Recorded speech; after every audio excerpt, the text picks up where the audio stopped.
Welcome to Ravenovah. Please subscribe to my channel, also hit the notification bell, like this video, and share. And welcome to another edition of She Speaks Conversation. Conversation when our sisters are coming together to try to help our sisters from being murdered and share their stories about their transitioning, and share on how they manage to maneuver through this world we call life. As a lot of our sisters that's two-spirit transgender women has been murdered, there are the girls that's very much sick of them with murders being murdered, and they want to share their story to try to help our sisters stay from being murdered or killed from the grave. Like this video, share this video, and subscribe to my channel for more information, and join She Speaks and help us keep our sisters I from created being this channel for murdered. people with different support those who support you. There's a PayPal on top. People Remember murdered. one thing, there are a lot of times people can't stand in the truth, but you find Conversation. one that does support them. Make sure Allies. they do not fall within a Instagram on marginalized top. community as not being in existence.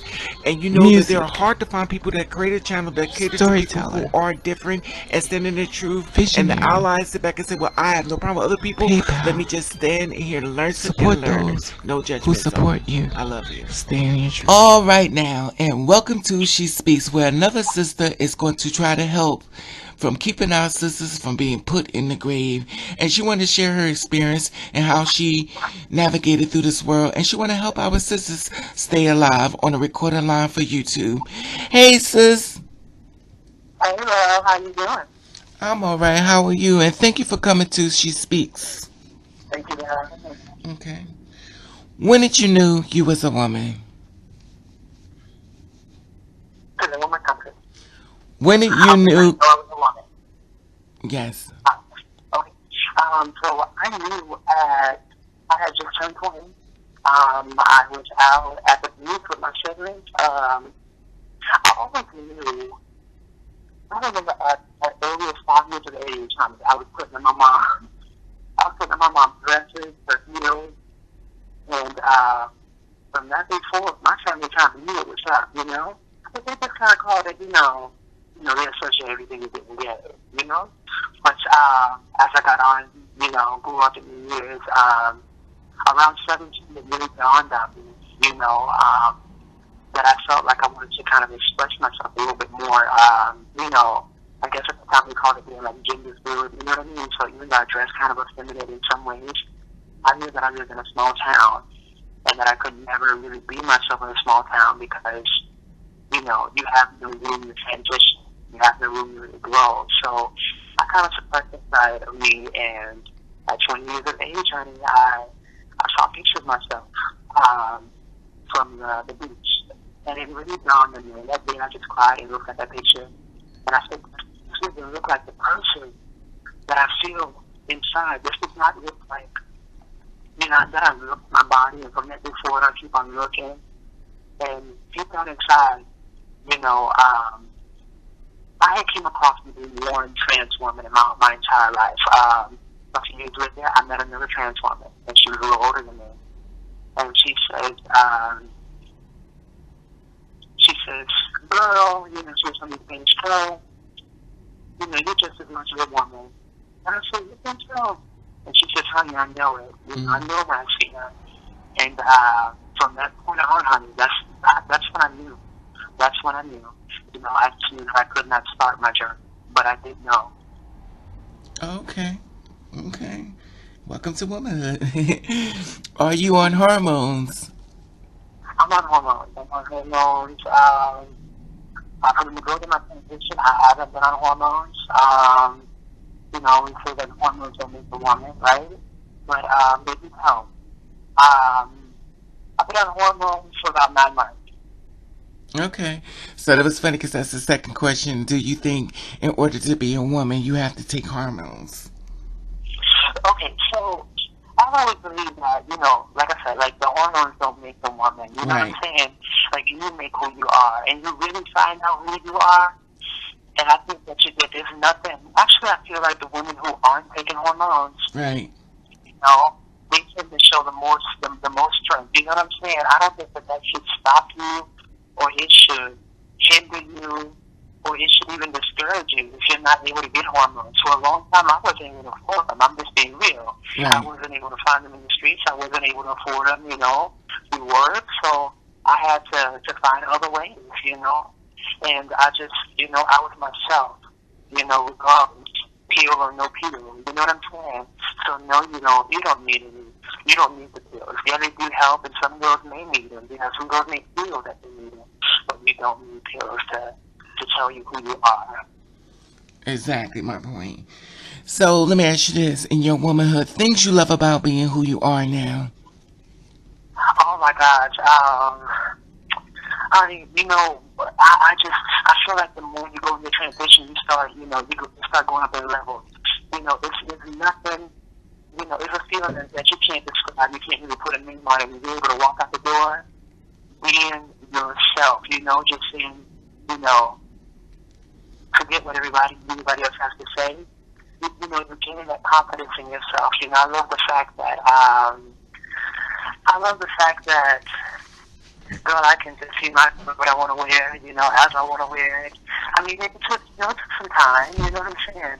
I love the fact that little by little I'm seeing more of that woman, that I've envisioned for myself, you know what I'm saying? I just love the fact that deep down inside, if for nothing else, deep down inside, I have that satisfaction that I'm living in my truth and I'm being real to myself.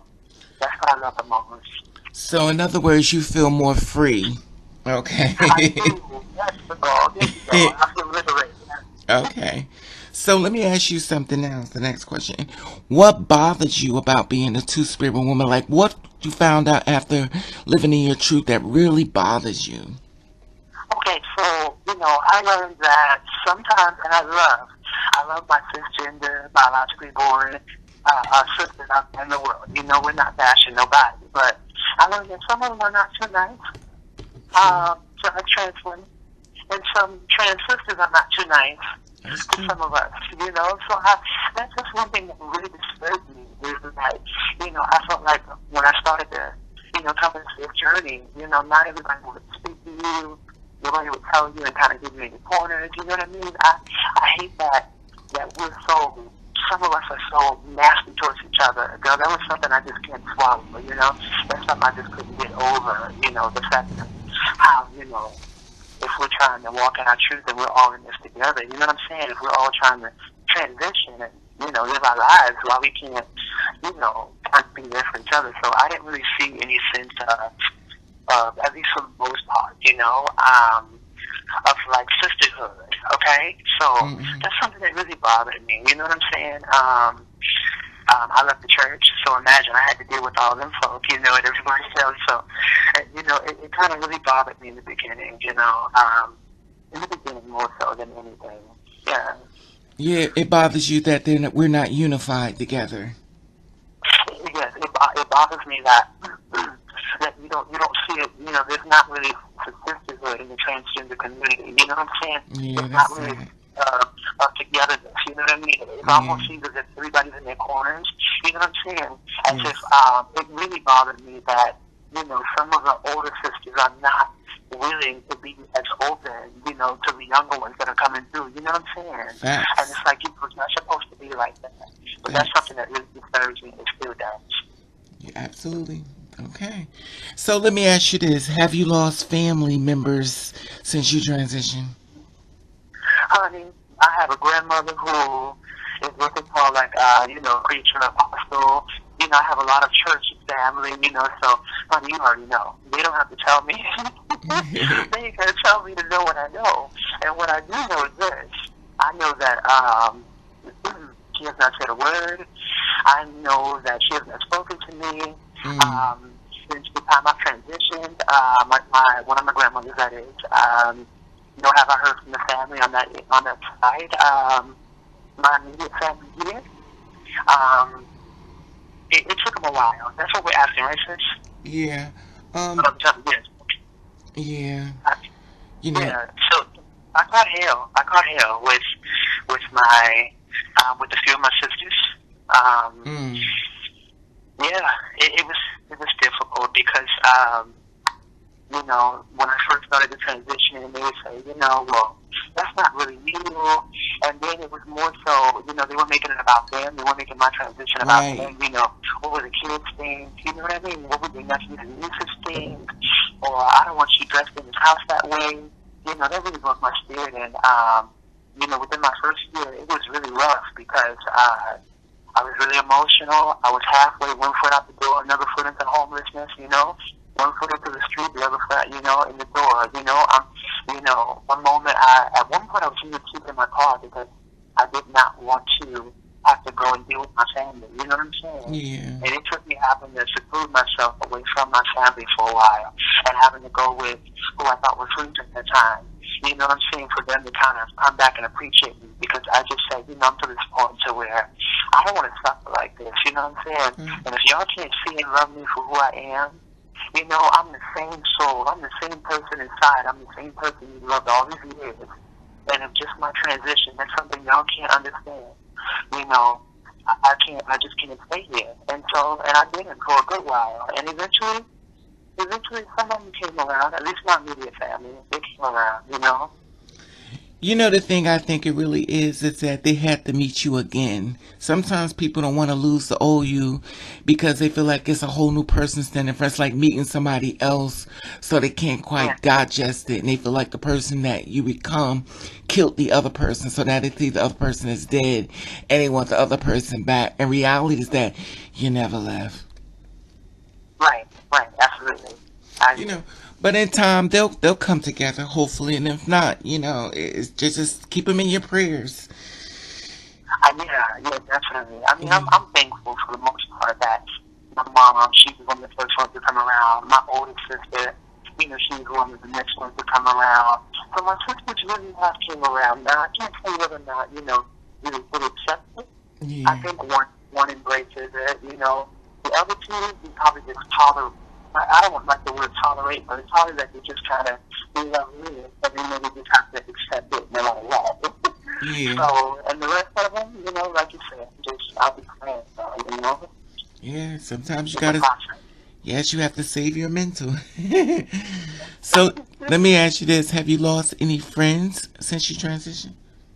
Honey, like I told you, you know, like I told you guys, you know, I come from the church house. I mean, the church house, like Pentecostal, like, you know, hellfire and brimstone. So, you know, many years like this, you know, out of all of them, I grew, you know, naturally developed some relationships with a few, and you had some really good friends. Even friends who, you know, it's crazy because on this journey, the people that I thought would reject me were the people who embraced me. Mm-hmm. And the people who I thought would embrace me the most and would be there, those were the first ones to leave. And so I lost a hell of a lot of friends. I mean, it was, you know, I mean, it was rough. It was rough, but you know, that rejection made me, you know, who I am. You know, that's a part of the process too, you know. So they walked out of my life, and I kind of went alone for a good while, you know. I had a few friends here and there, but I felt like, you know, there was one who perhaps, you know, I'm thinking, you know, you're supposed to be an ally or a friend. I didn't really feel like she was much of a friend to me, you know what I mean? Because I felt as if she would say certain things that are kind of like, you know, hello, you know, you have a trans, you know, friend, a trans sister, you know what I'm saying? This should never come out of your mouth, but that should come out of your mouth, you know what I'm saying? I did have one trans sister, who, you know, she was homeless, and I brought her in, you know, took off the streets, and I just tried to love on her, you know, but I'm thinking that she was already damaged in her spirit way before, you know what I'm saying? And I was just done really wrong by her, you know what I'm saying? And you know, I mean, I'm over it, but, you know, that was a big lesson learned, and I think that really hurt the worst at that time, coming from another trans sister, you know what I'm saying? Yeah. So, I don't have a whole lot of friends, you know. I had to definitely lose somebody, you know. But I gained a few, you know. Yeah, the thing is, like, when you transition and stuff, it kind of cleans who's really got your back and who really don't. So if they love you, they're going to love you unconditionally. And if they have a problem with who you are, they never really was your friend. That's right. Now, how about jobs? Have you had problems getting jobs as a two-spirit woman? Okay, so I there's some people who are fortunate and blessed, so like they look to come through, you know what I'm saying, whatever that means. But their physical appearance, so some of us, have to catch up to what our brain already knows, we are, right? So we're going through this transition. This first year is usually like, my first year was really heavy. It was really hard for me. I applied at some different jobs prior to this, prior to transition. I've been in the healthcare field for about close to 14 years, and I've never had a problem getting a job, never. And my first year of transition, I did face discrimination. I've had one point where I was going through a lawsuit because of it. I've had, I went all the way through my second interviewing process only for somebody to send me like this little petty note, not really, being very vague, not really giving me a genuine excuse as to why, they didn't want to hire me. I didn't experience it. I mean, I've had employers, come in and kind of pick fights, you know what I'm saying, in very little petty ways, you know what I'm saying? Gossip started to go around naturally. What's going on, what's here, whatnot, until I came out, to one of my, long-standing jobs, the job I had worked on for the longest, a really nice job. Gossip just started to get around, and we got to the higher-ups, and they made it really uncomfortable, and I just said, I want to go where I'm embraced, where I'm loved, where I'm accepted, and so I had to cut ties. So yeah, I definitely experienced discrimination in the beginning. I did. Yes, you have to preserve your mental no matter what in this world we live in. Preserve your mental, because at the end of the day, people are not going to have your back. So, but at the end of the day, as long as you got your own back, you're going to be okay. That's right. Okay, to lighten the questions up a little bit, here's a fun question for you. Would you do you like to wear your hair natural, or do you like to wear wigs, or do you like to wear both? Okay, so you see, this ongoing journey in this battle with my hair. So here's the thing, y'all. Mm-hmm. So I have locks that I've been growing. Mm-hmm. These finally started to drop and finally started to catch some length. But in spite of having locks, all this time, I started off with like the little pack, the little pack hair, that you have to glue in, little glue ins.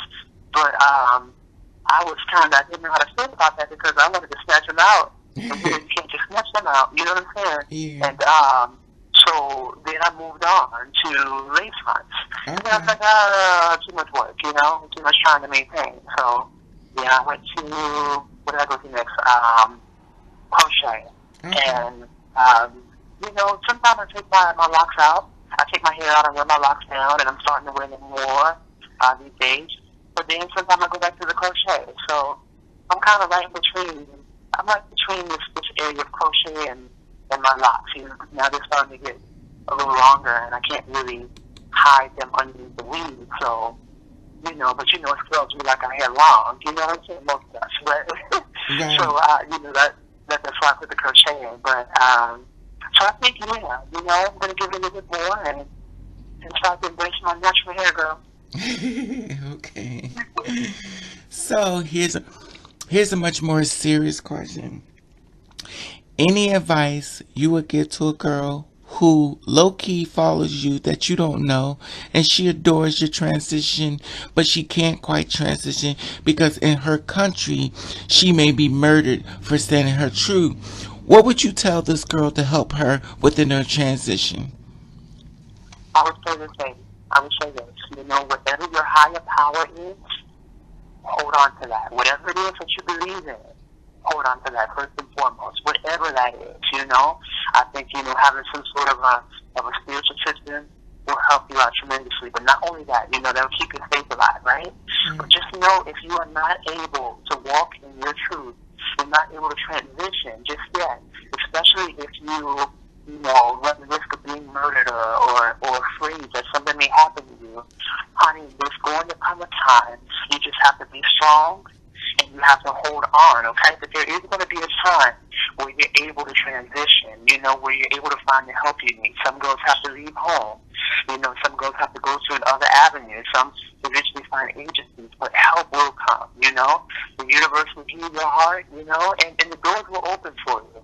But if you can't be physically who you want to be and transition like you want to be, you know who you are inside. You know what I'm saying? Right. There's plenty of women who get called men, and there's plenty of men who get called women, you know, who were born, you know, what they were born as. You know what I'm saying? It doesn't matter what, you know, somebody sees you as. You know deep down inside of your heart that you're that woman, and that someday you'll become that woman. I would say, you definitely should give it some time. You know, especially if you believe your life might be in danger. All right. If you're able to, it depends on where you are. You know what I'm saying? Because here in the States, I would have a different answer. You know, but if you are overseas and you are somewhere else where, you know, you don't have the, you know, the expression of freedom, you know, like we may have to some extent here, I would say, you know what, value your life. You know, don't be in a rush. Okay, you know that it took me, unfortunately, all of these years to start my transition, right? And I'm 32 years old, you know, so you know, even if you're not walking, you know, that journey right now, you're gonna start it, you know, but you have to hold on and you have to be patient, you know, until you can get into a place where you know you're safe. Okay. Great answer. Now the next question is, are you happy? I am. You know what? I'm genuinely happy. I'm happy because you know, when my grandmother passed, I said to myself, you know, I'm going to embrace my journey, and to, you know, live or die, you know, it doesn't, you know, hell or high water, it doesn't matter what comes, you know, I'm going to live my life with my head held high, and I'm going to be myself, and I'm going to do my best to just kind of, you know, keep your eyes open. You know what I'm saying? You know, sometimes you have to encourage and uplift yourself. You know, I'm happy because I do have a few good trained sisters out there. You know, who they don't, you know, they're not necessarily close to me geographically. We don't live close, but you know, we keep each other, you know, going. I'm happy because I'm finally starting to see, you know, some years later, you know, that little light, you know what I'm saying, that's like at the end of the tunnel. You mean the part that was missing inside of you is starting to be filled? There you go. Like, you know, we're 3.5 years, you know, looking at, you know, advancing forward 3.5 years later, I feel like I'm starting to, you know, come out of my shell a little bit more. I feel like things are kind of making sense, you know what I'm saying? As if, you know, things are kind of falling into place, you know. So I'm thankful, you know, and I don't regret anything when it comes to my transition. I don't regret, you know, any step of it, you know, and it's still very much a journey, you know. It's not all happen over one night, but I am happy, sis, you know. I mean, not, you know, there's still some things I'm not so happy about, but I'm happy about my transition, and I'm happy that I transitioned, yeah. Okay, that's a great answer. Now, in order for a man to be with you, or woman, what would the perfect man or woman have to do to win your heart in order to be with you and build a life with you? Okay, so he would have to be consistent, you know. He'd have to be consistent, like, you know, I mean, it has to be someone who's independent. You know what I mean? I'm not going to take care of no man. I am not going to take care of any man. You know, it's just me personally. I mean, I work hard every chance I get. So he has to work hard. You know what I'm saying? Like, you know, so, you know, he has to be independent. Let me see. He has to have, you know, he definitely, because I'm a spiritual person, you know, all the religions are spiritual, you know. He has to feel at least in the spirit world, you know what I'm saying? And, you know, he can't just, you know, say with his word. But I need a man who is going to be a man of his word, no matter what. You know what I'm saying? He's going to do what he says he's going to do. So I need somebody at the end of the day that I can rely on. You know what I'm saying? He has to be somebody I can depend on. You know, somebody who has a good heart, a good soul. That's what I want. You know, I have so many things. You know, just gotta You just gotta be who you say you are. You know what I'm saying? Yeah. And be real about it. Yeah, in other words, stand in your truth. Say what you mean. Oh, that's another thing. You know, I don't date closet men. You know what I'm saying? I don't date closet men. That's me. I don't date men who, you know, are too ashamed and stooped. You cannot be, you know, afraid of your own shadow. You cannot be ashamed of who you are. And if you're trying to be a loop, you can't be afraid to, you know, I'm not no, you know, something that's in the closet hiding. You know what I'm saying? So you have to stand in your truth. So yeah. Okay, that's a great answer. And the last question, it is, do you have a preference? And when I say preference, would it have to, can a man be tall, short, black, white, Haitian, what, ethnicity? Do you have a preference? Okay. Okay, so yeah, so you can, I mean, you know, I've dated men who are tall, I've dated men who are average height, I've dated men who are not so tall. For some reason, I love all ethnicities, okay? I love all races, we'll just say that, you know, I don't discriminate, but I find that men who are European descent, men who are maybe are Latino, especially Latin men, you know, white men outside of my race tend to be more drawn to me and they tend to approach me more often, you know. And not only that, it's sad to say, not to say that any man could be capable of being the killer, you know. Any man could be capable of being, you know, somebody who could potentially put a girl's life in danger. But I tend to find out more often than not that all my experiences, you know, as far as in regards of like a long-term relationship, have been more positive, you know, have been more consistent. You know, I've always just gravitated towards people outside of my race, you know, in my transition, you know, and I feel that that's kind of worked for me, you know, and so, I mean, yeah, you know, it's not, I mean, if I found a man of color, you know, brother, you know, what I really do, I would absolutely give him a chance. But, you know, unfortunately, you know, I can't lie and say that I kind of, you know, I'm taken back and I'm kind of even afraid to kind of pursue when one does come in my direction because I'm, you know, with everything you see on the news, you're kind of like, okay, you know, you have to kind of be cautious, overly cautious, you know what I'm saying? And so, I mean, but if I had a preference, like my first go-to would definitely be someone outside of my race, you know? That's just what it is. You know, he doesn't have to be like an Adonis, but he can, as long as he's a little cute, got a little style about himself, takes care of himself, you know? You have to be a man, you know, you have to be masculine, you know what I mean? And you gotta be perfect, but as long as he got some little things going on, you know, that's something about him that I can work with, you know, we can mold him. We can always mold a man, you know? Right, it's true, it's true. And that's the last question. And thank you aced it, you killed it. And I want to thank you once again for giving your basically bayonet for some girl who just can't have enough strength to stand in her truth because her transition is difficult and she's trying to find somebody to talk to her without basically judging her. And basically you're sitting here, send a message to her, let her know she's not alone. So thank you, sis. You're welcome. I'm honored. I'm honored, girl. Anytime. Okay. Thank you for having me. Okay. You know, and now, if you are a transgender woman or a transgender man and you want to share your story on She Speaks, hit me up at Ravenovah@yahoo.com. As you see, what I do is pre-screen and I basically read the questions off to you before the whole recording. This way you already be prepared when sharing your story on how to keep our sisters from the grave. And, you know, you basically commentary and hopefully a lot of our sisters will receive the message and be grateful that the fact that our sisters and our brothers have shared their experience to try to help them from being murdered. If you are a trans-attracted man, also hit me at Ravenovah@yahoo.com. Cisgender women, transgender man, transgender woman, y'all hit me up at Ravenovah@yahoo.com and let's have the conversation. Like this video, share this video every way you can. At the top there's the Instagram button. If you follow me, I'll follow you back. Let you know I love you and thank you for watching. Catch the rain.